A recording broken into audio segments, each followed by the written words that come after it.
Radio Terrazène, la web radio qui vous éveille à la vie en toute simplicité.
Bonsoir à tous et bienvenue sur radioterrazène.net dans l'émission mensuelle d'Anne-Catherine Sabas consacrée à la psychologie. Bonsoir Anne-Catherine. Bonsoir Olivier, bonsoir à toutes, bonsoir à tous. Je suis Olivier Ravaille qui, pour ceux qui nous écoutent, ont l'habitude, j'interviewe Anne-Catherine pour ses émissions consacrées à la psychologie. Alors nous sommes dans un cycle que nous avons appelé En route vers la paix. Nos émissions sont mensuelles, donc tous les mardis soirs de 21h30 à 22h30. Et ce soir, notre émission Faire la paix est consacrée à nos ancêtres, donc faire la paix avec nos ancêtres. Je vous rappelle que le 2 février dernier, notre dernière émission était la première de notre cycle En route vers la paix, et elle était consacrée à faire la paix avec son corps, dont vous pouvez retrouver le podcast ainsi que d'autres podcasts d'ailleurs, sur le site radioterrazène.net, radioterrazène, tout attaché, sans tiret, sans point, sans rien, .net. Je vous rappelle aussi que Anne-Catherine Sabas est psychothérapeute à Fontenay-sous-Bois et que vous pouvez retrouver sur son site internet www.anne-catherine-sabas.com son actualité, ses activités et bien d'autres choses encore. Anne-Catherine, parlons un petit peu de votre actualité. Vous avez notamment un salon en Belgique qui s'appelle Elle se livre, là, bientôt. Là. Oui, tout à fait. Je suis revenue en région parisienne juste pour l'émission de ce soir et je repars en Belgique dans 2 jours pour ce salon que j'affectionne particulièrement. C'est la deuxième... c'est la deuxième fois qu'il va avoir lieu. C'est un salon qui est consacré aux écrivains femmes et qui s'appelle Elle se livre. Il aura lieu donc le 5 et 6 mars, ce week-end, à Braine-l'Alleud, qui est une ville qui est juste à côté de Waterloo. Et bon, voilà, nous serons plusieurs auteurs. Il y aura des conférences. Je vous proposerai d'ailleurs 2 conférences. Une le samedi, donc samedi 5, qui aura pour thème Femmes et sur tous les fronts, comment ne pas perdre son âme chaque jour. L'idée étant d'aller travailler sur le surmenage, ce genre de questions qui touchent beaucoup de femmes, beaucoup d'hommes aussi bien sûr. Mais bon, disons que... Voilà, vous découvrirez tout ça. La conférence sera probablement mise en ligne après. Je pense que je retranscrirai les grandes lignes. Vous les trouverez sur mon site. Donc ça, c'est pour la conférence du samedi. Celle du dimanche sera retrouver son cœur de mère pour guérir l'humanité. Alors là, je ne vous en dis pas plus parce que ça sera une grande surprise. Voilà, ça sera une surprise. Voilà, et puis bien sûr des livres, je présenterai mon dernier livre, Le pouvoir d'être heureux, et puis tous les autres, il y en a une vingtaine maintenant, et je suis vraiment ravie d'aller là-bas parce que la Belgique me fait toujours un accueil très chaleureux et c'est vraiment très agréable. Ce salon a aussi pour mérite d'avoir été créé à partir d'une initiative qui a pour but de reverser en fait des fonds pour aider une association qui s'occupe de femmes victimes de violences. Voilà, c'est important de le savoir. Et voilà, j'aime beaucoup ce salon et je suis ravie d'y aller ce week-end.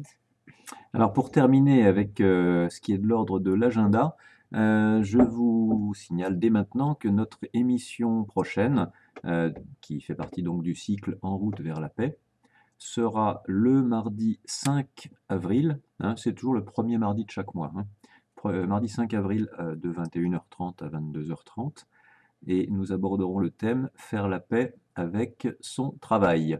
On va commencer par le corps, ensuite les ancêtres, ensuite le travail. Voilà, il y a beaucoup de choses ou de gens avec qui il est bien de faire la paix et la question du travail nous permettra d'aborder beaucoup de choses. Évidemment, le travail actuel, à savoir les questions évidemment de surmenage, de souffrance au travail qui sont malheureusement de plus en plus courantes, mais aussi toutes les questions de vocation, de place, hein, parce que faire la paix avec son travail, c'est aussi être à une place qui nous convient le mieux possible. C'est des choses que nous aborderons donc le mois prochain. Très bien. Alors, je vous propose que nous entrions dans le vif du sujet.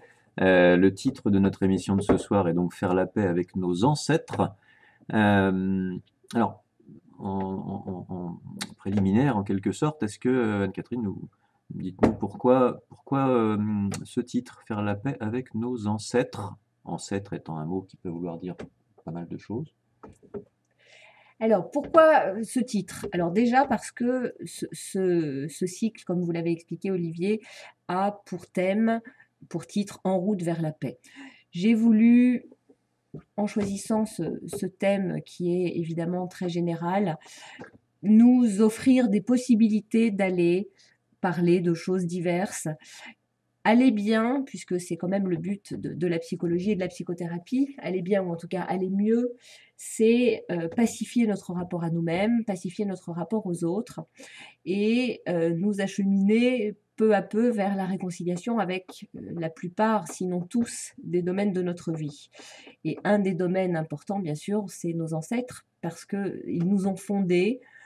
On reviendra bien sûr dessus dans l'émission, qu'on soit conscient ou inconscient de leur présence, de leur influence, nous portons dans nos gènes, même si nous savons aujourd'hui que l'ADN peut être réimprimé et qu'il y a beaucoup de marge de manœuvre hein, par rapport à la génétique, c'est important de le rappeler aussi, mais nous avons quand même en nous des programmations dont nous avons hérité et avec lesquelles parfois nous nous débattons.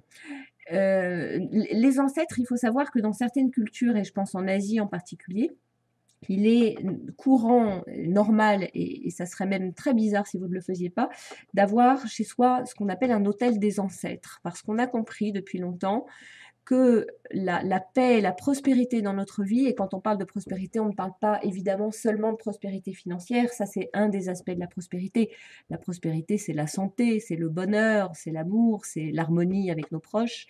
Tout ça dépend de nos ancêtres et qu'il faut donc nous les concilier. Hein. Donc il y a un autel des ancêtres, il y a ça bien sûr chez les Japonais, mais pas seulement, qu'on doit vénérer, qui doit en fait nous rappeler la présence de ces personnes qui nous ont fondés, qui sont arrivées avant nous et grâce à qui nous sommes en vie aujourd'hui. Et c'est une manière de ne pas oublier d'où nous venons. Et j'ai aussi voulu un petit peu m'inspirer de ça par rapport à ce titre. Faire la paix avec nos ancêtres, c'est tout d'abord prendre conscience du fait que nous sommes le résultat d'une longue lignée qui a vécu des choses faciles ou moins faciles, des événements parfois qui ont laissé des traces, dont nous sommes aussi porteurs, mais aussi, bien sûr, nous sommes les héritiers de qualité, nous sommes les héritiers de réussite, de vertu, de choses merveilleuses. Et faire la paix avec nos ancêtres, c'est aussi nous donner l'occasion d'aller retrouver tout ça. Alors, il ne s'agit pas simplement d'aller guérir des choses difficiles, mais aussi d'aller reprendre conscience qu'il y a en nous des trésors qui dorment et qui n'attendent peut-être simplement que nous les réveillions. Alors, nos ancêtres peuvent être vivants, disons nos parents, nos grands-parents, et éventuellement nos arrière-grands-parents. Pour le plus grand nombre de nos ancêtres, ils sont morts. Et oui. Ils peuvent être aussi connus, on peut les avoir connus, ou ne les avoir jamais connus. Je pense à tous les gens qui sont férus de généalogie et qui recherchent des documents qui leur montrent que tel ancêtre est né, finalement, c'était pas les bons parents, etc. Qui sont des personnes que la personne qui cherche, en fait, n'a jamais connues. Donc, en fait, ancêtre, c'est tout ça aussi.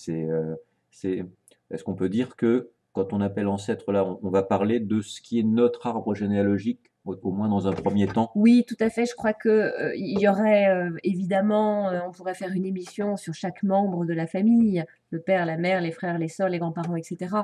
Ça nous emmènerait trop loin. Là, ce qui est important, c'est de considérer en effet qu'il y a un arbre généalogique dont nous sommes les fruits, hein. L'avantage d'ailleurs de ces arbres-là, c'est que le fruit va se transformer lui-même, hein, en arbre, et puis va être la racine d'autres descendants, pour ceux bien sûr qui ont des enfants. Il y a donc cet arbre sur lequel nous avons une place et qui est porteur d'un inconscient. C'est l'inconscient familial, et cet inconscient est au moins aussi important, pour ne pas dire plus, que tout ce que nous connaissons réellement de nos ancêtres. Alors, que ceux qui nous écoutent se rassurent, si vous ne savez pas exactement quelle était la date de naissance de votre père parce que vous ne l'avez pas connu, ou si vous ne connaissez pas exactement les détails de la vie de votre grand-mère parce que tous les papiers ont été brûlés dans un incendie, ou que vous n'avez pas réussi à trouver des renseignements, entre parenthèses, auprès des mairies et de l'état civil, on arrive à retrouver beaucoup de renseignements quand même. Mais si vous n'avez pas ça, ce n'est pas grave. Faire la paix, c'est avant tout une question de disposition, c'est une question de volonté d'aller rencontrer cette histoire dont nous sommes les héritiers. Et c'est vraiment de ça dont j'ai envie de vous parler, c'est de pouvoir considérer que quelle que soit notre vie aujourd'hui, nous avons tout à gagner à aller nous intéresser, simplement avec une ouverture de conscience, une ouverture de cœur bien sûr, à ceux qui ont été avant nous et grâce à qui nous sommes là. Parce que quelle que soit l'histoire de ces ancêtres, et parfois nous savons que dans nos arbres généalogiques, il y a des histoires qui ne sont pas très glorieuses, dont nous ne sommes pas fiers du tout, même parfois dont nous avons carrément honte.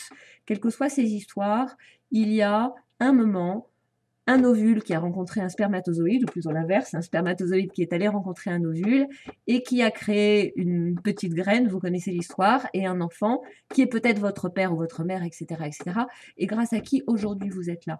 Et c'est en fait en faisant la paix avec nos ancêtres, nous allons simplement rendre hommage à ce processus qui est la vie, qui continue de génération en génération. Un de mes professeurs de décodage biologique disait, et je le cite souvent, je vais d'ailleurs le nommer, il s'agit de Laurent Dailly, disait: au regard de la vie, il n'y a jamais d'accident, hein.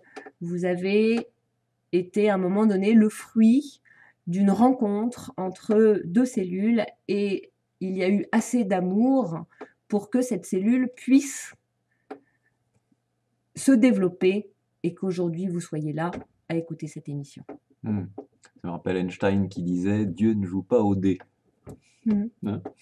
Et en vous écoutant, je me rappelais aussi d'un proverbe qui, je crois, est africain, alors je ne sais plus de quel pays, mais qui dit « Si tu ne sais pas où tu vas, regarde d'où tu viens ». Et c'est vrai qu'on est tous, on est NAIT tous chargés de quantité de choses qui, alors pour les uns, passent par l'ADN, pour les autres, passent par autre chose, mais qui à notre naissance, nous accompagnent déjà avant même que nous ayons émis notre premier souffle. Alors, faire la paix, je vais donner une question qui était « Pourquoi faire la paix ?» Vous avez commencé à y répondre déjà. Mais peut-être vous voulez nous en dire plus. Oui, je peux dire autre chose. Alors, il y a bien sûr plein de cas particuliers, on en évoquera peut-être tout au long de cette émission, et puis pourquoi pas un jour refaire une émission sur le thème. Nous savons d'avance que nous n'aurons pas assez d'une heure pour tout traiter, bien sûr. Faire la paix, à mon sens, c'est avant tout faire la paix avec la réalité. Je parle régulièrement de ça dans ces émissions. Faire la paix avec la réalité, c'est accepter qu'il y ait eu cet ancêtre-là, qui ait vécu telle chose, et pouvoir aller rencontrer ça. Pourquoi? Parce que ce que nous voyons dans les thérapies et ce que nous voyons en psychogénéalogie, puisque je suis formée à la psychogénéalogie, ce que nous voyons, c'est que tous ces obstacles, tous ces écueils, tous ces deuils, tous ces accidents psychiques, tous ces accidents de vie, tous ces drames qui ont jalonné nos arbres généalogiques, et c'est normal, il n'y a pas d'arbre généalogique épargné, parce que la vie est pleine de surprises et d'accidents, comme de belles choses.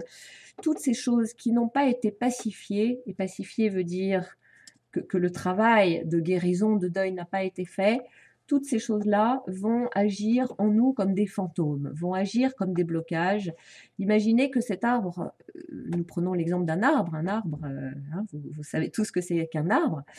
Si à un moment donné, il y a une entaille quelque part, la sève ne pourra pas passer de la bonne façon. Et c'est ça qui va nous intéresser, c'est d'aller remettre de la conscience. Parce qu'au niveau psychique, c'est ça. Il ne s'agit pas d'aller réparer avec des pansements. Il s'agit d'aller remettre de la conscience pour que l'énergie puisse recirculer et qu'on puisse accepter, accueillir cette réalité qui a eu lieu, que peut-être notre arrière-grand-père était un tueur en série, que peut-être notre grand-mère était une prostituée.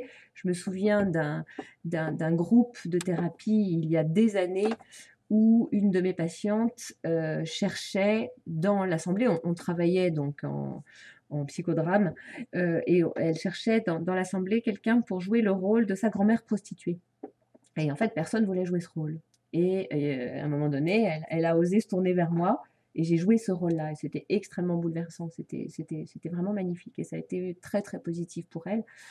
Voilà. Et donc, en faisant ça, en allant matérialiser en fait la présence de cette femme qui évidemment avait transmis beaucoup de souffrance et qui avait transmis surtout une féminité extrêmement blessée, elle a pu aller rencontrer toutes les émotions et toute la douleur et toute la tristesse pour commencer à mettre quelque chose en mouvement et guérir ça. Voilà. Et il se trouve que dans les mois qui ont suivi, cette femme a eu évidemment des belles choses qui se sont passées dans sa vie de couple en particulier, qui montraient que d'accueillir en fait cette présence-là, cette réalité, qui était que cette femme avait vécu ça et que cette souffrance était tellement intolérable qu'elle avait voulu la laisser à l'écart. Faire la paix, c'est accepter d'entamer un dialogue. Hein. On le voit d'ailleurs en politique, on le voit dans tous les processus de paix. Faire la paix, c'est d'abord ouvrir la porte, accueillir l'autre et dire on va se mettre autour d'une table et on va essayer de discuter. C'est-à-dire je vais tolérer ta présence, je vais accepter ta réalité, je vais l'écouter, après je vais voir ce que je vais en faire. Mais si vous avez déjà fait ça au niveau psychique, vous avez fait l'essentiel. Vous avez récupéré cette énergie qui était stagnante et qui peut venir se manifester évidemment de manière inconsciente à des moments où vous aimeriez bien qu'elle vous laisse tranquille. Hein. Donc là, en fait, on l'invite et on va discuter avec elle, on la désamorce d'une certaine façon. Vous parliez de deuil non fait. Alors, ce qu'on entend communément par deuil, à titre personnel, l'un de mes proches est mort, je suis bouleversé, je suis hyper triste, j'ai pu être en colère parce que je trouve ça injuste, pourquoi ça lui arrive à lui et à moi. J'ai pu avoir un moment de déni où j'y croyais pas. J'ai pu marchander un peu, c'est-à-dire faire comme si ça n'avait pas eu lieu, etc. Donc je suis passé par des phases qu'on connaît sur le deuil, mais ça veut dire que c'est une émotion à moi. Et là, vous parlez de faire le deuil de quelque chose, par exemple d'émotions qui en fait ne m'appartiennent pas, que je porte mais qui ne m'appartiennent pas, qui appartiennent par exemple à mes ancêtres, comme par exemple à la grand-mère de cette dame dont vous parlez. Hein, Oui, et puis c'est aussi aller regarder ces deuils non faits.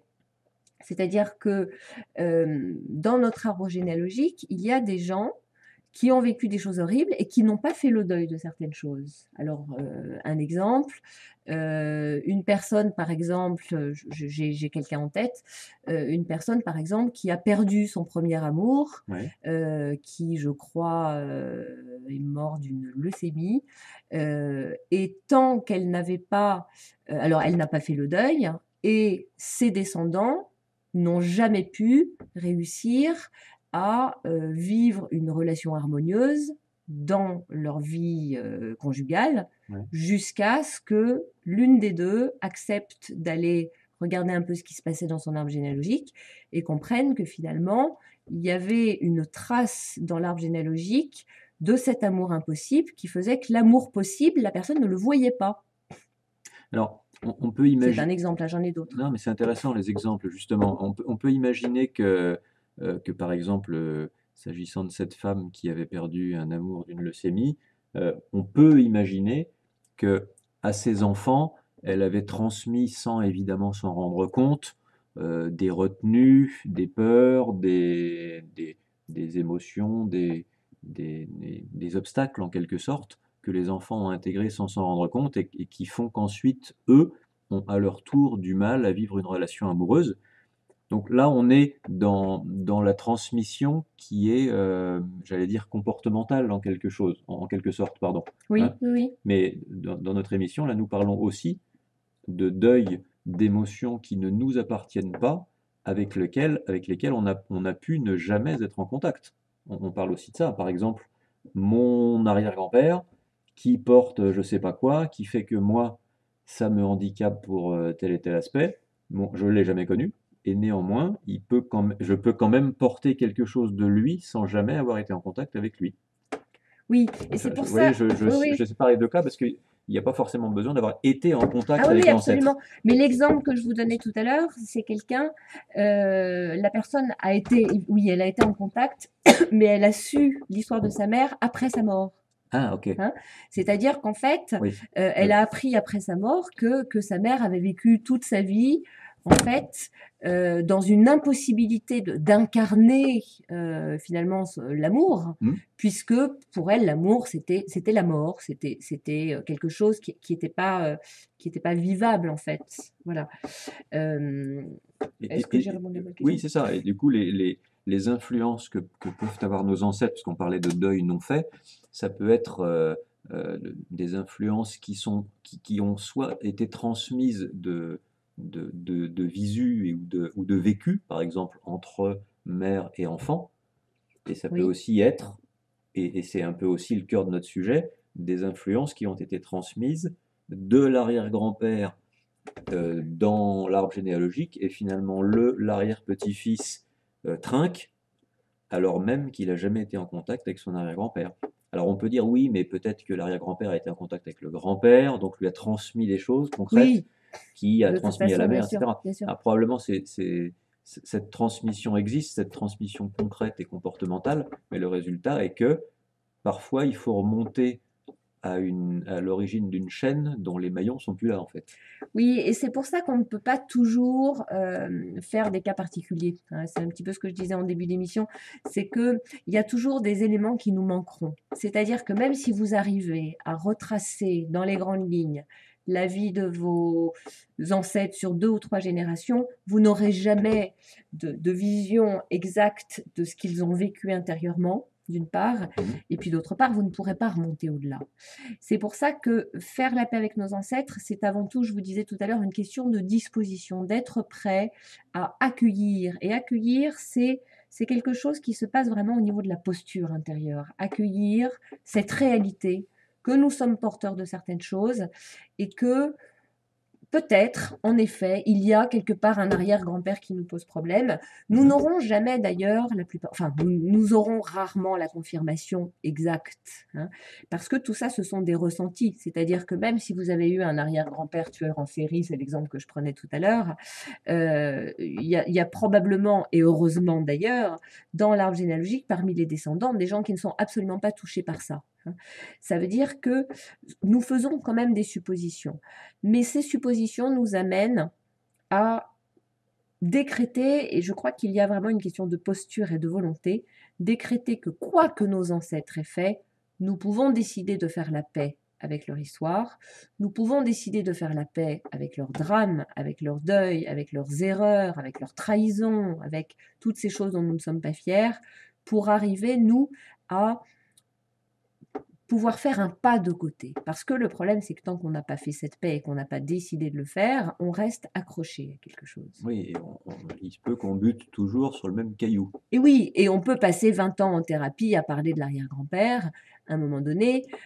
La question, et c'est pour ça que les rituels sont très intéressants en psychothérapie et en psychogénéalogie en particulier, c'est ce que nous faisons dans les constellations familiales, c'est d'arriver à un moment donné à aller mettre une parole différente sur quelque chose, arriver à pouvoir se positionner en disant quoi qu'ait fait mon arrière-grand-père, je décide de lui pardonner ou au moins de réaliser qu'il a eu des raisons et que même si les conséquences de ses actes ont été tragiques, il a finalement été un maillon d'une chaîne qui fait que je suis là aujourd'hui.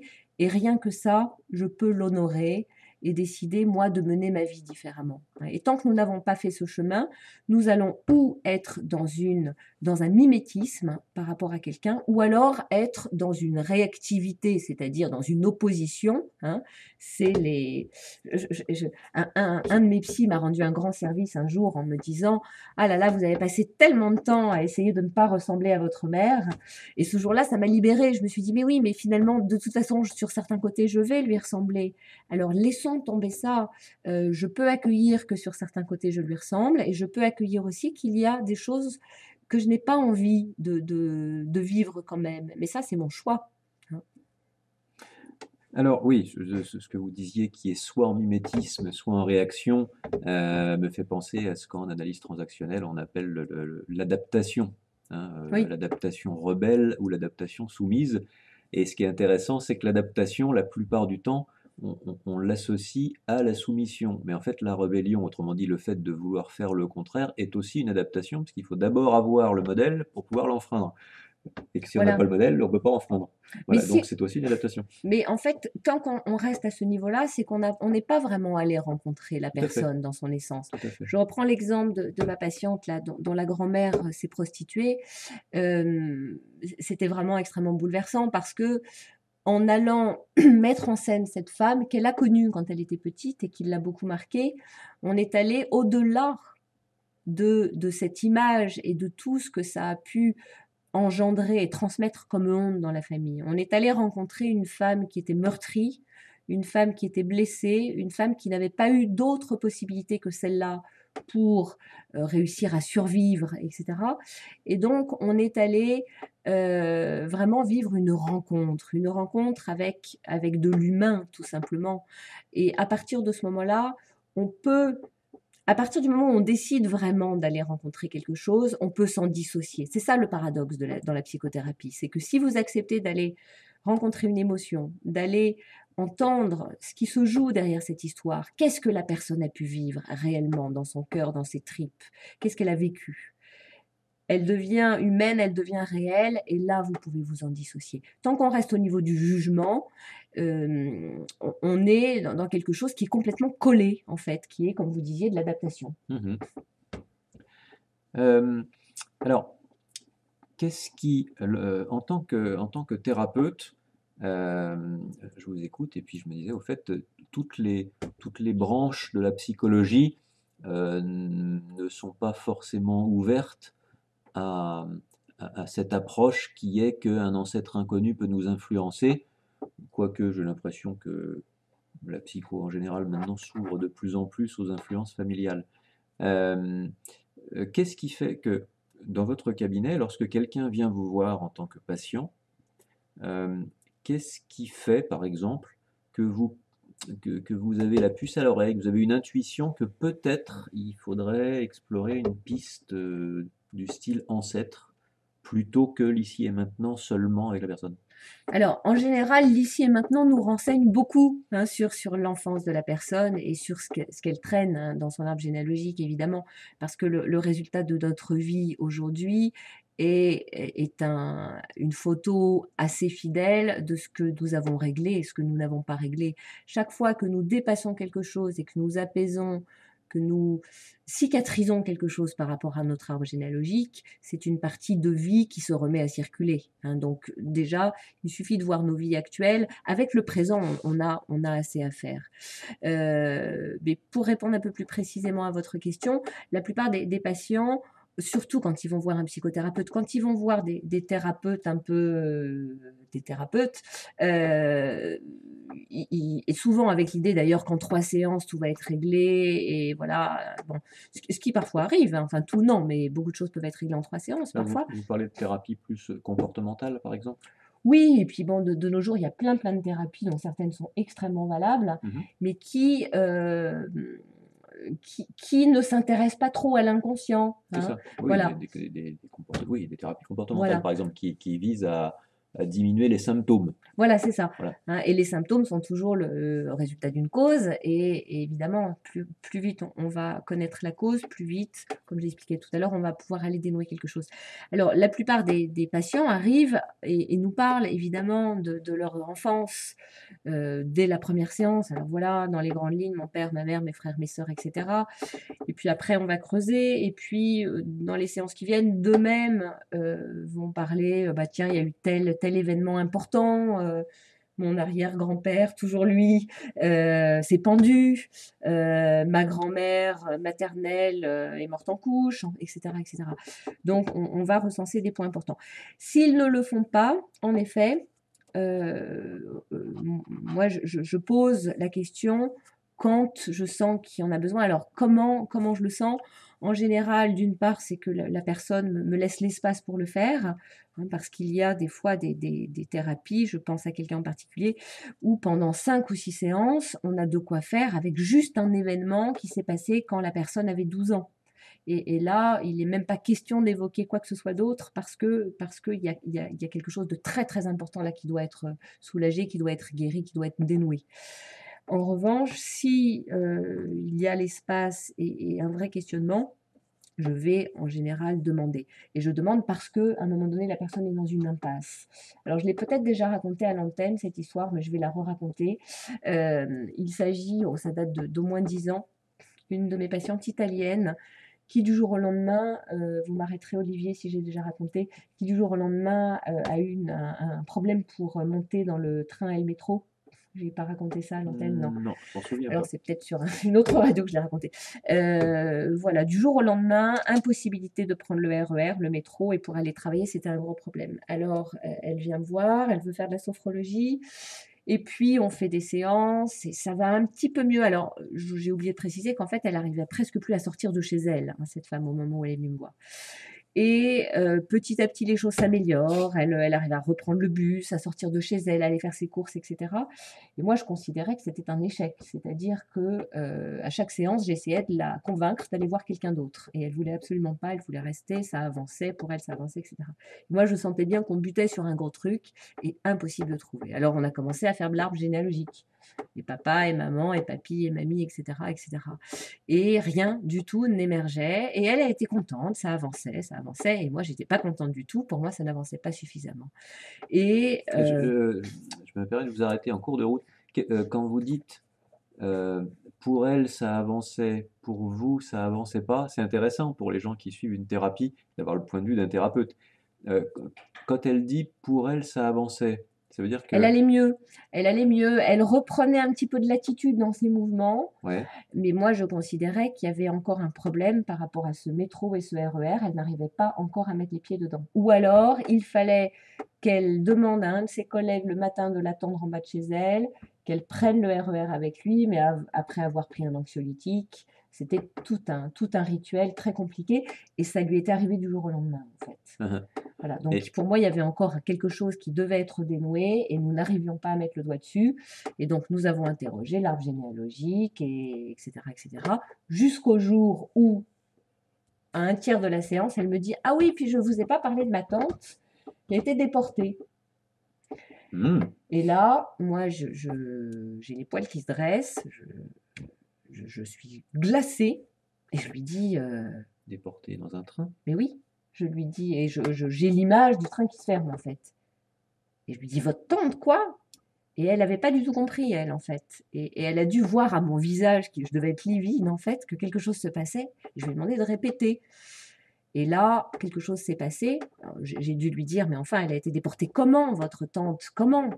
Et là, elle m'a répondu en train et elle s'est effondrée. Voilà. Et on a compris après que, en fait, ces symptômes étaient arrivés probablement à la date anniversaire de la déportation de sa tante, qui avait été déportée, je crois, parce qu'elle était communiste ou quelque chose comme ça. Et elle était montée dans un train, elle n'en était jamais revenue. Et en fait, quand cette patiente, chaque fois que je raconte ça, j'ai la même émotion.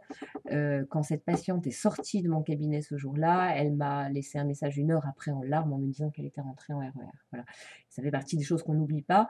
Et cette tante, on a parlé d'elle pendant quelques séances Et elle a pleuré, cette tante, elle a même fait un petit rituel pour l'apaiser aussi. Et elle a pu donc retrouver sa capacité à monter dans un train sans avoir peur de ne jamais en revenir. C'est magnifique. Alors, aussi, j'entends entre les lignes de ce que vous racontez que les symptômes, elle n'est pas née avec. Tout à fait. Et ils se sont déclenchés Eh oui. à un moment que donc vous interprétez que c'était probablement une date anniversaire, etc. Donc on peut aussi se demander pourquoi pas une autre date anniversaire. Mais ce que ça veut dire, c'est que les symptômes peuvent naître pour une raison transgénérationnelle à un moment qui est complètement inattendu. Et c'est pas parce que c'est né à ce moment-là que ça n'existe que depuis ce moment-là. En fait, la personne Tout à devait fait. porter ça et elle devait porter ça en elle. Et néanmoins, ça s'est déclenché à l'occasion de quelque chose.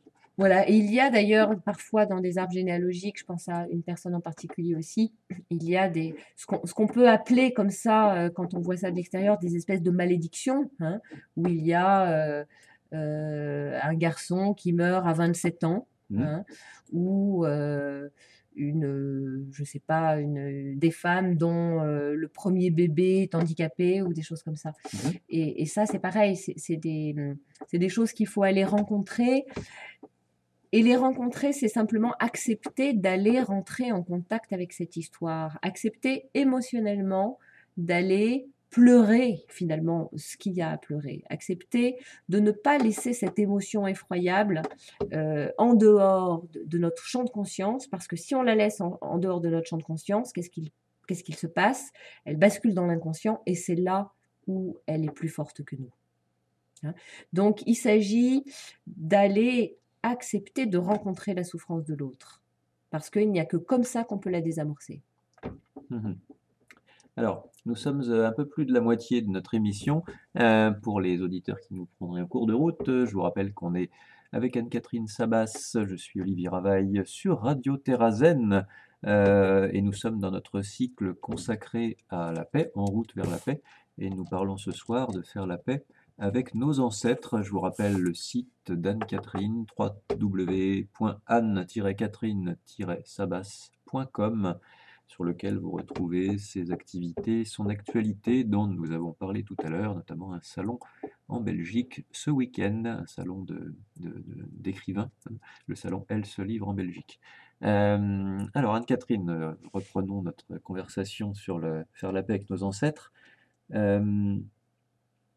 Donc, je vous demandais quels étaient les stimuli qui faisaient que vous décidiez d'aborder ou pas le transgénérationnel avec quelqu'un. Donc, vous nous avez cité un joli exemple avec cette dame qui, tout d'un coup, s'est retrouvée dans l'impossibilité physique de prendre un transport en commun et dont il semblerait que la cause était que sa grand-mère a été déportée et qu'elle a été déportée en train.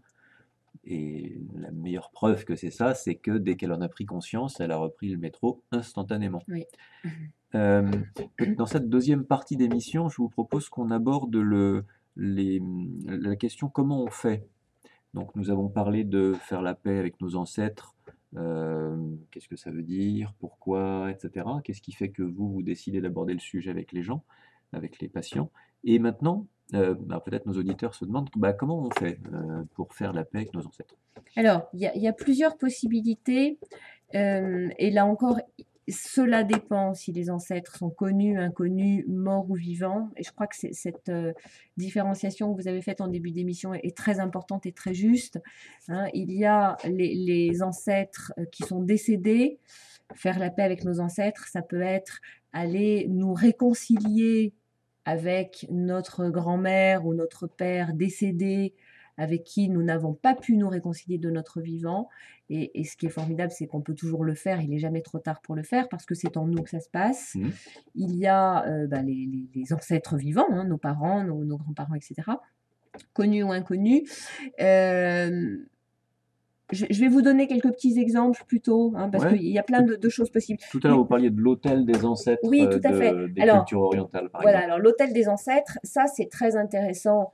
pour, je dirais, l'inconscient familial. C'est très intéressant pour pouvoir aller symboliser, en fait, les personnes grâce à qui nous sommes en vie aujourd'hui. Alors, on peut le symboliser avec peut-être 2 branches, la branche paternelle, maternelle, etc. Mais on peut aussi décider de trouver quelque chose qui va représenter symboliquement nos ancêtres. Ce peut être une pierre, ce peut être une statuette. Après, chacun choisira ce qu'il veut. Ce peut être aussi des photos, hein. Alors, je reviendrai sur les photos après.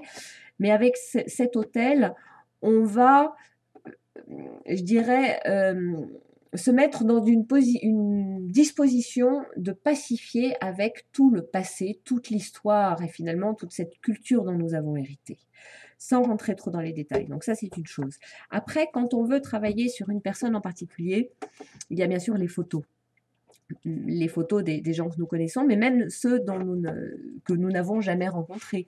C'est-à-dire, si vous avez la possibilité de pouvoir récupérer des photos de vos aïeux que vous n'avez pas connus, il y a quelque chose de merveilleux qui peut être fait avec une photo, c'est que quand vous méditez sur un visage, sur une simple petite photo, ça peut être une photo d'identité, même jaunie, petit à petit, vous allez rentrer en contact avec l'âme de quelqu'un. Il y a quelque chose qui va se passer. Vous allez voir des choses. Et même si vous ne les comprenez pas, il y a une rencontre qui va se faire.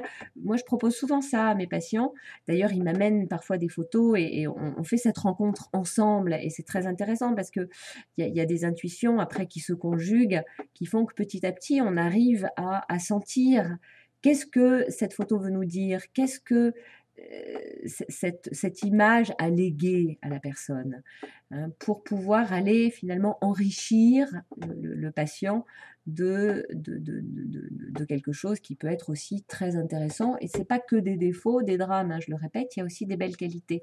On voit dans une photo un sourire, on voit une envie de vivre, on voit un courage, on voit quelque chose. Et il s'agit aussi de se réapproprier ça. Donc ça, c'est très, très puissant. Et puis ces photos, on peut les mettre sur l'autel des ancêtres. L'idée étant, là encore, d'aller rencontrer un être humain, hein. Un ancêtre, c'est pas qu'une pathologie, c'est pas quelque chose dont on a honte, c'est un être humain qui a vécu ses drames, qui a vécu ses difficultés et qui a aussi besoin, là où il est, et nous respectons les croyances de chacun, en tout cas, qu'on considère qu'il y ait une vie après la mort ou pas, il est certain que les morts ont encore une vie en nous, hein. Donc il y a de toute façon une vie après la mort, ne serait-ce que dans le cœur des autres et dans l'inconscient des autres. Et il s'agit d'aller rentrer en contact avec ça. Donc ça, c'est pour les photos. Et puis après, alors la photo, vous pouvez la regarder, vous pouvez dire bonjour à votre ancêtre pendant une semaine et voir ce qui se passe. Et puis souvent, il y a des rêves qui vont arriver, hein. Moi, je pourrais vous raconter plein d'histoires, mais des gens qui arrivent avec un rêve, ils ont rêvé de leur grand-mère dont on a parlé, qui venait leur dire je suis fière de toi, ou qui venait leur dire je t'aime, ou qui venait leur dire c'est bon maintenant, je suis en paix. C'est magnifique, c'est merveilleux, c'est splendide. Alors ça, c'est pour les photos. Et puis après, il y a les lettres. Alors les lettres, l'avantage, c'est que le facteur ne les lit pas. Enfin, c'est un peu comme les lettres au Père Noël, sauf qu'au Père Noël, c'est la poste qui les lit. Vous pouvez écrire une lettre à n'importe quel moment, à qui vous voulez, même si vous ne l'avez pas connu. Vous pouvez écrire une lettre à cet arrière-grand-père tueur en série, je reviens toujours à mon exemple qui est un peu caricatural, mais peu importe. Vous pouvez lui écrire une lettre pour lui exprimer tout ce que vous avez besoin de lui exprimer, et ça peut être évidemment de la colère, même de la haine.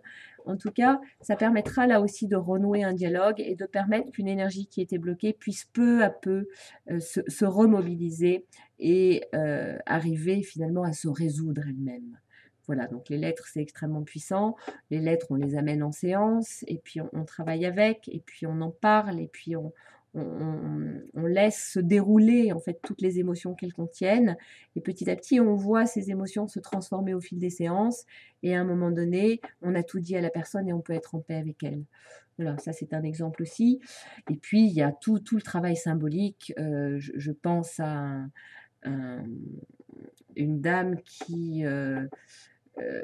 avait un gros problème avec son père et à qui j'ai suggéré de prendre dans la pièce un caillou, une pierre qui représentait son père, et elle était extrêmement sceptique. Alors j'ai bien sûr joué le jeu, je lui ai dit mais bien sûr, on sait bien, tout le monde sait, vous savez, je sais bien que cette pierre, c'est pas votre père, hein, on est en train de faire un jeu, hein.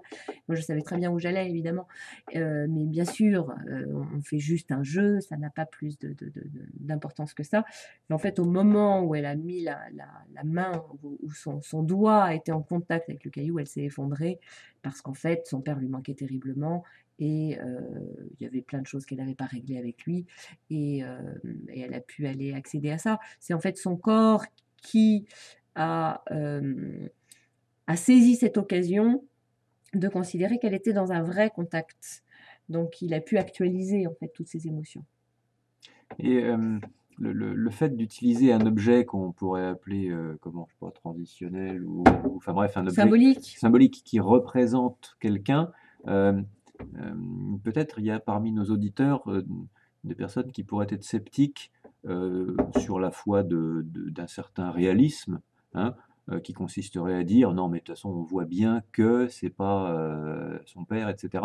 Et ce dont vous parliez, c'est-à-dire la capacité qu'on a tous, si on est dans la disposition, vous l'avez dit plusieurs fois, Oui, disposition, et donc là ça me paraît vraiment essentiel, c'est-à-dire qu'en effet on peut prendre un nounours, une pierre pour symboliser l'un de nos ancêtres, à condition en effet d'être dans la disposition de se dire voilà c'est lui, et peut-être la disposition ça consiste notamment à faire l'effort en quelque sorte de lui associer des choses concrètes, c'est-à-dire t'étais mon grand-père, tu étais peut-être blond ou brun, enfin bref, de visualiser aussi précisément que possible. Je euh, pense que ça fait partie de la disposition à voir. c'est bien, mais c'est même pas indispensable. C'est même pas L'exemple que indispensable. je vous ai donné, la dame, elle n'y croyait pas une seule seconde au fait que le caillou, je dis volontairement caillou, hein, allait représenter son père. Mais ça me fait penser à quelque chose d'hypnotique, c'est-à-dire que, enfin, Oui, tout ça me à faisait fait. On penser à rentre en l'hypnose. contact avec l'inconscient, en fait, vraiment. Ouais, c'est ça. Ou en hypnose, on sait que l'hypnotiseur, lorsque la personne est sous hypnose, on peut lui poser une pièce froide sur le bras, on peut lui dire qu'elle est chaude et que la personne elle a une cloque en se réveillant. Tout à fait. Ce qui veut dire que le cerveau, il a intégré les mots plus que la réalité matérielle. Et je pense qu'on est un peu dans le même ordre d'idée lorsque vous parlez de disposition Alors, à. la disposition, elle est surtout de vouloir résoudre quelque chose. Bon, déjà, quand vous allez en faire une vraie thérapie où vous payez, vous dépensez votre temps, votre énergie, c'est que vous avez quand même une disposition à essayer de découvrir des choses et à guérir. Mais l'exemple de cette femme dont la tante avait été déportée le montre. La réponse qu'on cherche n'est pas toujours là où on l'attend. C'est-à-dire que il m'est arrivé aussi, alors on le fait dans les constellations familiales, mais quand je suis seule avec un patient dans mon cabinet, on n'est que deux, donc on ne peut pas choisir quelqu'un qui va jouer le rôle de la sœur, du frère, etc. Donc on fait avec ce qu'on a et on fait en général avec des objets. Et donc parfois, il va être question d'aller choisir un objet qui va représenter la personne qui pose problème ou l'ancêtre qui pose problème. On ne sait pas du tout qui c'est. Mhm. Et puis on va aller imaginer, parce que notre inconscient est porteur d'une histoire, et que cette histoire soit conforme aux faits ou pas, à la limite, ça n'a pas grande importance, parce que ce dont le patient est porteur, c'est de ce que son inconscient lui raconte, qu'il y a une malédiction parce que le grand-père a été tueur en série, qu'il doit payer parce que sa mère a abandonné ou sa grand-mère a abandonné ses enfants et donc il y a une honte, ou parce que son père a trompé sa mère et donc il doit payer. Bon. Notre inconscient nous raconte des choses, il a tissé des histoires et c'est de ça dont nous devons le délivrer. Et à la limite, que ça soit conforme à la réalité ou pas, ça n'a pas grande importance, c'est notre réalité intérieure. J'avais aussi un prof qui parlait, quand on l'interrogeait sur les vies antérieures, il riait et disait, moi les vies antérieures, j'ai pas d'opinion, mais par contre, je sais qu'il y a des vies intérieures. Les vies intérieures, c'est ces histoires dont nous sommes porteurs, qui jalonnent notre inconscient et qui parfois nous font faire des choses qui vont contre notre intérêt, en fait. Et c'est ça que nous devons démêler. Alors, dans les techniques, les manières de faire concrètes, qui est notre deuxième partie de l'émission, on parlait de l'hôtel des ancêtres, vous parliez de la puissance des photos lorsqu'on en a, évidemment, de la puissance d'écrire une lettre à l'ancêtre en question, même si à la limite on ne l'a pas identifié. Vous parliez de constellation familiale, vous avez cité rapidement la technique. Vous pouvez nous en dire un petit peu plus? Alors, bon, ça mériterait aussi une émission. Les constellations familiales, il s'agit d'aller consteller, vous imaginez des étoiles constellées dans le ciel. Il s'agit d'aller représenter dans l'espace, et c'est vraiment au niveau de l'espace que ça se joue, symboliquement votre famille. Alors, vous êtes dans un groupe, il y a plusieurs participants, et puis vous allez choisir dans la salle, en lui demandant bien sûr son autorisation. S'il ne veut pas le faire, il a le droit de refuser le rôle. Vous allez choisir quelqu'un qui va représenter votre père, votre mère, votre frère, votre sœur, votre mari, votre femme, vos enfants, etc. Et puis, vous allez les placer dans la salle. En général, c'est un travail qui se fait dans le silence. C'est-à-dire que ce qui va vraiment compter, c'est l'espace et la façon dont finalement les participants que vous allez choisir vont être eux-mêmes invités à participer à cet inconscient collectif. Et ça, c'est quelque chose d'absolument magique. Moi, j'ai découvert pendant ma formation aux constellations familiales que ma mère avait eu, avant ma naissance, un garçon qui était mort. Parce que pendant la journée, on m'a demandé 3 fois de jouer un rôle dans une famille où il y avait un enfant mort garçon. La première fois, ça m'a fait un peu bizarre. La deuxième fois, je me suis dit, oh tiens, c'est étrange. Et la troisième fois, je me suis dit, il y a un truc. Voilà. Et donc, pourquoi ça? Parce que les personnes que vous choisissez, que vous allez emmener dans la salle et que vous allez positionner, déjà, vous allez les positionner d'une certaine façon. Alors évidemment, si vous positionnez la grand-mère au fond de la salle qui regarde le mur complètement dos à tout le monde, ça révèle des choses. Alors, je vous coupe, on peut imaginer qu'évidemment, celui qui positionne dans la salle, c'est nous, mais c'est notamment notre inconscient en fonction du récit qu'il a, ce récit dont vous parliez tout à l'heure. Et oui, parce que notre inconscient, quand nous positionnons, nous ne nous rendons pas compte. Nous mettons papa ici, maman ici, et puis tout à coup, quelqu'un nous dit « Oh, c'est marrant, mais ta grand-mère, t'as vu où tu l'as mise? Elle est au fond de la salle, elle regarde le plafond. » Et là, vous vous dites « Mais oui, c'est vrai, c'est normal. Ma grand-mère, elle avait été rejetée par la famille, personne ne lui parlait, elle vivait au 3e étage et elle regardait personne, etc., etc. » Mais sur le moment, vous n'y avez pas pensé. Et c'est comme ça que des choses vont apparaître. Voilà. Tout à fait. Et alors, oui, ayant quelques expériences des constellations familiales également, je me souviens de cas où le constellateur s'intéresse à quelque chose qui, de la part du constellé, peut être un détail, c'est-à-dire par exemple, le constellé, c'est-à-dire la personne qui travaille, positionne une personne comme ça, et puis une autre vaguement en face, et le constellateur vient vérifier derrière si les deux personnes se regardent ou pas. Détail auquel le constellé n'avait pas du tout fait attention et dont finalement il s'avère que ça peut être vachement important. Parce qu'évidemment son inconscient a fait qu'en fait il ne se regardait pas. Tout à fait. Et donc voilà, c'est là où pour revenir sur le récit que l'inconscient impose en fait sans qu'on s'en rende compte en réalité. Quand on joue un rôle dans une constellation familiale, on se retrouve aux prises avec des émotions. Et alors après, bon, selon les personnes qui animent, il y a plusieurs variantes, mais si l'animateur laisse vraiment la parole aux gens qui jouent les rôles des membres de la famille, il y a des choses formidables qui vont émerger. Moi, je me souviens d'une constellation où on m'avait choisi pour jouer un rôle d'un enfant, enfin c'était une famille où il y avait 3 enfants, je crois. Et donc il y avait la mère, les 3 enfants, on m'avait choisi pour jouer le rôle d'un des enfants. Et au moment où j'ai pris la place dans cette pièce, la seule chose qui m'est venue, c'est « Mais où est le père? Où est le père? Où est le père ?» Et dès qu'on m'a demandé « Comment tu te sens ?» j'ai dit « Mais où est le père ?» Et c'est là où quelque chose a émergé. La femme qui constellait donc sa famille, son compagnon, le père de ses enfants, était parti sans donner d'adresse 10 ans plus tôt, et il y avait eu un silence par rapport à cette histoire, et parmi les enfants, il y en avait un qui était hanté par ça, et moi je jouais ce rôle-là.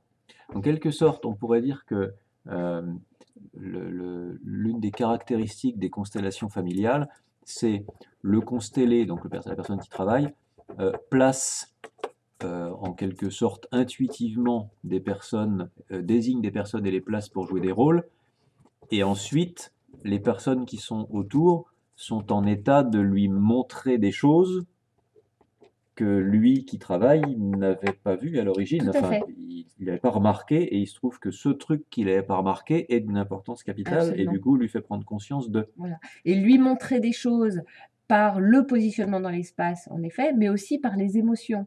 Hein, parce que les personnes qu'on va interroger vont dire: oh là là, mais c'est horrible, je ne supporte pas la présence de mon frère qui est là. Mhm. Et là, le constelleur, comme vous dites, va dire: bah oui, c'est normal, ils peuvent pas, mon frère et ma sœur ne peuvent pas se voir. Constellé, en Le l'occurrence. constellé, Ouais. pardon. Voilà. Et donc, les émotions sont très, très importantes aussi. Alors, bon, notre émission n'a pas pour objet malheureusement de faire le tour de toutes les techniques, mais juste d'en citer quelques-unes. On a parlé de l'hôtel des ancêtres, des photos, d'écrire une lettre, des constellations familiales. Euh, Autre chose? Oui, bah oui, c'est qu'en fait, faire la paix, là, nous avons parlé de nos ancêtres de manière globale, la famille, les constellations familiales, les ancêtres morts, l'inconscient collectif, etc. Mais il y a aussi ces ancêtres bien vivants avec qui nous avons parfois du mal à nous entendre, ou même si nous nous entendons à peu près avec eux, nous gardons en nous de la rancune, de la rancœur. Ma mère n'a pas été la mère dont j'aurais rêvé, mon père n'a pas été le père dont j'aurais rêvé. Je ne suis pas non plus l'enfant qu'ils auraient rêvé d'avoir, c'est certain. Et à un moment donné, faire la paix avec eux, c'est aussi prendre conscience de cela et de décider de faire ce pas de réconciliation avec la réalité. Et la réalité, c'est ce qu'on appelle le père réel, la mère réelle. Alors bien sûr, hein, quand on parle des ancêtres, hein, vous l'avez compris, on parle des grands-parents, des frères, des sœurs, etc. Mais décider à un moment donné d'aller faire la paix avec cette réalité-là, qui est que ce père-là, cette mère-là, qui sont encore bien vivants et qui ne le seront pas peut-être toute notre vie, si nous avons encore, si nous avons la possibilité de communiquer avec eux, ce qui veut dire que finalement nous nous entendons suffisamment pour que le lien ne soit pas rompu, il peut être à un moment donné très bénéfique pour l'un comme pour l'autre d'aller simplement nommer, verbaliser que nous l'aimons, que nous sommes en paix, que nous avons pardonné certaines choses. On a vu des, des personnes en fin de vie qui étaient dans des souffrances horribles, mais qui ne réussissaient pas à mourir. Hein. Et qui, je pense à un de mes patients là, qui a fait un énorme travail pour arriver à remettre du dialogue entre les hommes de sa famille, et ça a d'ailleurs dénoué plein de choses aussi pour les femmes. Et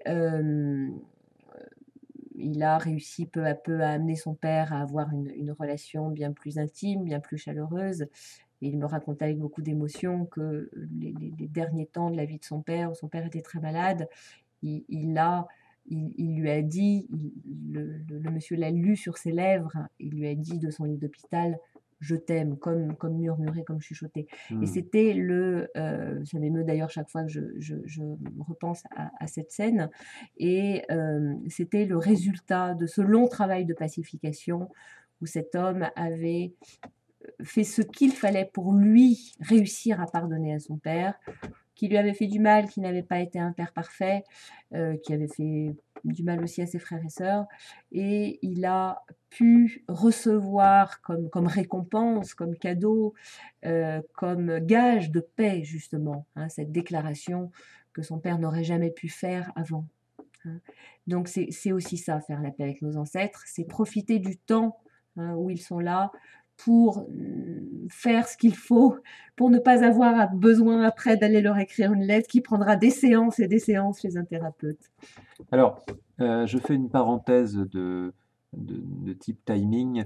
Là, nous approchons à grands pas de la fin de notre émission, mais je profite d'une autorisation que nous a donnée le patron de l'antenne de pouvoir déborder un petit peu.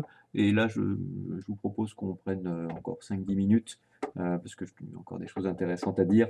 Bien sûr, il y en aurait pendant des heures, mais voilà.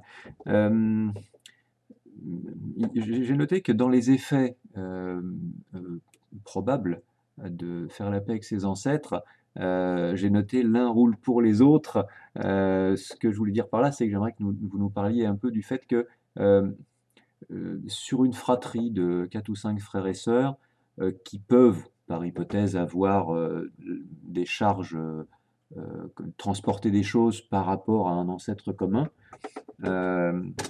est-ce qu'il est nécessaire que tout le monde fasse le boulot ou pas forcément? Ah, vous connaissez mon grand rêve, Olivier, c'est d'envoyer tout le monde en thérapie. Donc, il ne faut pas Oui, me mais poser enfin, cette bon, question. Non, je crois que il n'est pas indispensable dans la mesure où, bon, la thérapie n'est pas faite pour tout le monde non plus, il faut l'avouer. Mais en général, ce qui se passe, c'est que quand quelqu'un remet quelque chose en mouvement, si, je vais prendre un exemple très simple, si je fais la paix avec mon oncle qui a un caractère difficile et qui, je n'ai plus d'oncle vivant, hein, je prends pas de risque. Si je fais la paix donc avec mon oncle, quelque chose va changer dans mon attitude qui va forcément modifier le rapport que j'ai avec lui. Et si cet oncle a un caractère difficile et donc connu comme tel, rien ne peut lui faire autant de bien que d'avoir enfin une nièce qui arrête de le considérer comme un horrible caractériel. Et donc, il y a de fortes chances que ça modifie quelque chose aussi dans son positionnement à lui. Ça, c'est une chose. Ensuite, si je fais la paix avec un ancêtre, mon discours va changer par rapport à cette personne-là. Je vais plus parler de cette personne-là de la même façon. Je vais, euh, du coup, pouvoir influencer un peu hein, les gens qui m'entourent et qui ont connu cette personne aussi. En tout cas, un mouvement va pouvoir s'amorcer. Ça marche pas à tous les coups. Hein, sur les 4 ou 5 frères et sœurs, on voit ça parfois. Il y a des fratries où l'un des enfants, alors là c'est dans l'autre sens, où l'un des enfants est complètement euh, éloigné de son père, qui a une brouille depuis 10, 15 ans, et quoi que les autres fassent, il ne veut pas renouer, il ne veut pas renouer. C'est des choses qui arrivent aussi. Mais en règle générale, et c'est ça qu'il faut retenir, c'est que quand dans une famille, un des membres va pacifier quelque chose en lui par rapport à un autre membre, il y a quelque chose qui va se remettre en mouvement et qui va rejaillir sur la plupart des autres. et notamment sur les enfants, par exemple. Parce que lorsqu'on fait la paix avec un ancêtre, ce qui sous-entend que probablement on transportait quelque chose de lui qui pouvait par hypothèse être douloureux, ce qui nous permet de faire le deuil, probablement aussi, si je fais ça, mes enfants seront à leur tour en quelque sorte lavés ou Oui, épargnés, allégé, absolument, allégés, c'est ça, tout à parce fait. que finalement je ne leur transmettrai pas, puisque Et je oui, l'aurais nettoyé avant. voilà, la charge inconsciente n'est plus inconsciente, donc on va pouvoir nommer les choses, on va pouvoir dire, bah tu vois, ton arrière-grand-père, c'était un tueur en série, voilà, paix à son âme, etc. Et à la limite, ça peut même donner l'effet inverse, c'est-à-dire des gens qui vont avoir envie de travailler à faire le bien ou ce genre de choses. Alors, il y a cette chose dont vous parlez, c'est-à-dire les conséquences au niveau de l'inconscient, mais il y a aussi le fait que si nous faisons la paix avec nos ancêtres et avec un en particulier, c'est notre tolérance que nous accroissons. Hein. Mhm. Un enfant, je pense à quelqu'un aussi là, un enfant qui grandit dans une famille où on passe son temps à haïr, à critiquer, à dire du mal, du tonton, de la tata, du grand-père, à parler en des termes peu élogieux, c'est un enfant qui va être en contact avec la haine. Et le meilleur service qu'on puisse lui rendre, c'est de lui offrir un exemple de tolérance. Il ne s'agit pas de cautionner n'importe quoi. Hein, on revient régulièrement sur ce sujet-là, mais on peut être juste sans être complaisant et on peut être juste sans juger, même si c'est un peu paradoxal. Il ne s'agit pas de condamner quelqu'un en totalité, mais de condamner certains actes. Voilà, et un enfant qui va pouvoir entendre un discours juste, mais un discours sans haine concernant un ancêtre qui aurait posé problème, c'est un enfant qui va pouvoir développer ses capacités de compréhension, de tolérance, et qui va sortir d'un jugement à l'emporte-pièce qui l'amènerait dans la vie à décréter qu'il y a les gentils, il y a les méchants, que ça c'est bien ou ça c'est mal, parce que c'est chaque histoire qu'il faut voir, hein. Dans notre arbre généalogique, nous avons tous des histoires de trahison, de honte. Mais si on allait s'intéresser vraiment à ce qu'ont vécu ces gens et pourquoi ils ont fait ça, hein, on changerait probablement d'avis. Donc je pense en effet que la paix, ou en tout cas la volonté d'aller comprendre et d'aller sortir du jugement et sortir de la condamnation surtout, sont des attitudes qui ne peuvent que faire du bien à ceux qui nous entourent et à nos enfants en particulier. Tout à fait. Et de- parmi les dernières options qu'on pourrait citer, je pense évidemment à tout ce qui est rituel de pardon, Et oui, dont bien on a sûr, abondamment parlé ici. bien sûr, bien sûr. Voilà. Alors, je crois que là, ne commençons pas à développer, sinon on en a Mm. encore pour une demi-heure. Le pardon d'Olivier Clerc, pour ceux qui nous suivent. Euh, c'est vrai que ce que vous dites, le fait de donner cet exemple aux enfants, euh, permet aux enfants de pouvoir être en contact avec cette part de l'humanité qu'ils ont aussi, qui n'est pas forcément toute belle, toute Et rose. oui, Ça me fait, je crois que c'est Bachelard qui disait une jolie phrase qui disait: Rien de ce qui est humain ne m'est étranger. mm. Et je trouve ça très beau, parce qu'en effet, quand on juge, c'est une manière de mettre à distance quelque chose qui nous fait peur, peut-être, quelque part. Et c'est un bel exemple à donner aux enfants que Voilà, et de. c'est vraiment le thème qui est revenu plusieurs fois dans cette émission. Ce qu'on met à distance, ce qu'on ne veut pas voir, revient nous hanter de toute façon. Un fantôme a besoin d'être compris, hein, a besoin d'être considéré, a besoin d'être accueilli. Qu'on discute avec lui. Ok, alors, t'as fait ça, toi, il y a 300 ans, parlons-en. Mhm. Hein. Et l'un des mots qui est revenu le plus souvent dans cette émission, qui touche à sa fin maintenant, c'est la question de la disposition à. Le, les rituels dont on a parlé sont des rituels qu'on peut faire avec des gens qui existent ou qui n'existent plus, etc.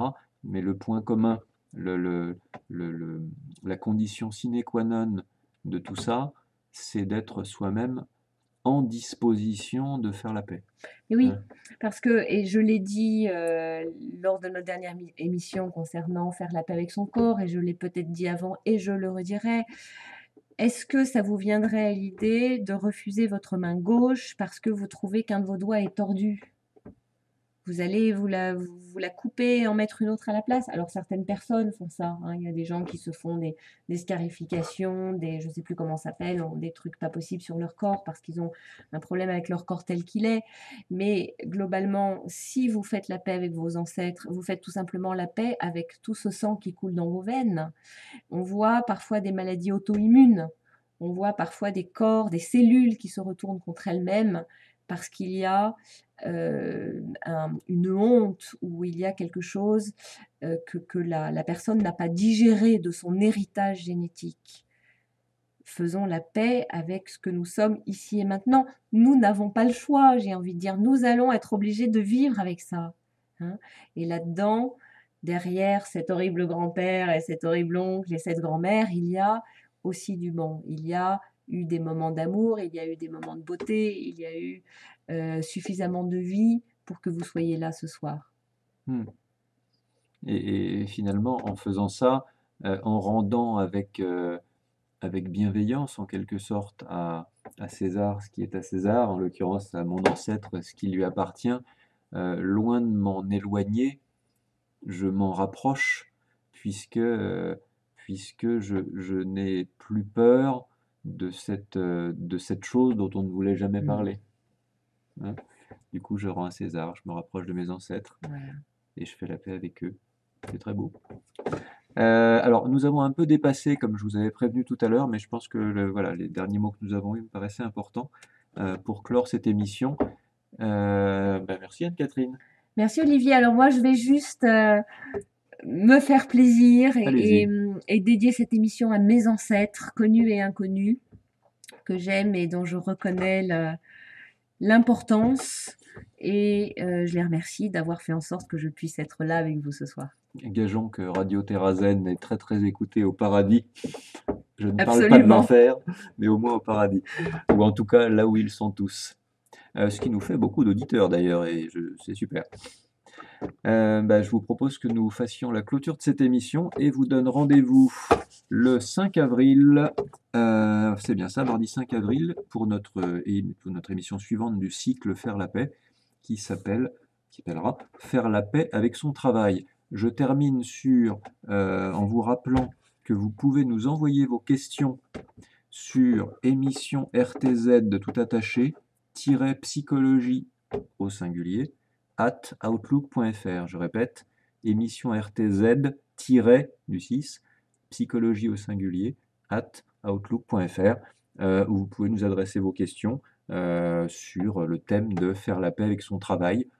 Questions très ouvertes auxquelles Anne-Catherine se fera un plaisir de répondre, si les questions, évidemment, sont dans le sujet. Voilà. Sur ce, je vous souhaite une excellente soirée à tous. Anne-Catherine, à la prochaine fois. Merci Olivier. C'était un plaisir. Et je Bonne lance soirée à le tous. générique de clôture.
Retrouvez prochainement cette émission en podcast sur www.radioterrazen.net.